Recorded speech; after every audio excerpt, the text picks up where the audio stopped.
اللهم صل على سيدنا محمد وحنا هاي هو يدي دير دبي حافظ عيسى waxaan ka xunnahay oo salaan u soo diraynaa walaalaha iyaga Djibouti ee la xumaadayo ee la haldhabaysanayo ee godadka lagu gurayo ee halyeeyadii wadanka u dhashay madaxa laga tumayo kaniifada lagu xirayo xiliyaha laga saarayo ayaan ka xunnahay oo u soo diraynaa salaan guul baanad gaadhaysiin ilaahay idinkii insha Allah ininka guulaysanaya waxaan leeyahay Ismaaciil inta doontaba waad haysay hadeed way ku dhamaatay curri ubadkiisa cunaya matiid ubadkii baa dhamaysay Ismaaciil ma curri baa tahay ubadkiisa cunaya nin haliyeeyo oo rageed baa ku moodaynaa nacas baa tahay ubadka daa labeenta dalka daa ubadkii haliyeeyadii dalka u dhashay ee muwaadiniinta ahaa ee dalka iyo dadka wax u dari lahaa maxaa kaniifyo ku xidhay maxaa habeen iyo dharaar hooyay u foorartaa sidii gorgorka maxay habluhu u ooyayaan dalkii Djibouti wuu dhintay dhimasho uma hadhin walaalaha iyaga reer Djibouti baan la soo hadlaynaa yar iyo weyn iyo rag iyo dumar hooyada Djibouti baan la soo hadlaynaa Allah idin gargaaro insha Allah waxaan leenahay waad guulaysanaysiin waan ka xunnahay ducaan inuu soo dirayna wax kale oo inuu soo qaban karnaa ma jirto laakiin haa iyo hiiba waan inala garab joognaa cabsoonina habaqina guul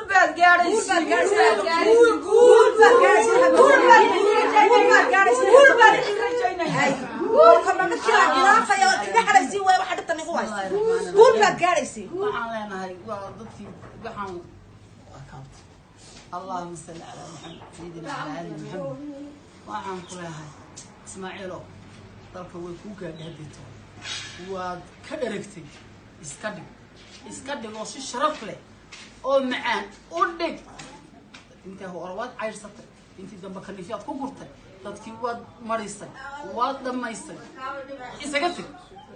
isagatay way ku dhamaatay waxba hadid kuuma harin dalka Djibouti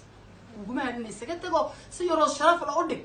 ya boorar hadaad ka baqaysid oo waxay ku taagi aad leedahay maxkamad ya dadkaaga ku taagi maxkamad dadkaaga ku joojin dadkaaga ya maxkamad ku taagi ya waa kii bari ku badiri lahaa kaniad maanta kaniifa ku ridde eed kaniifa lagu dulkaasi ya waa kii ku badiri lahaa ya isagati hadii way ku dhamaatay wax kuugu haray wadanka ma jirto katib ya katib waana guul بسم الله الرحمن الرحيم اللهم صل على سيدنا محمد وعلى آله وصحبه وسلم وحنا هاي dadkii xaafad ciisaanaha hooyadii xaafad ciisaan ya dadka dharaar boqofun lagu maadayo dhibaatada inta la eego socota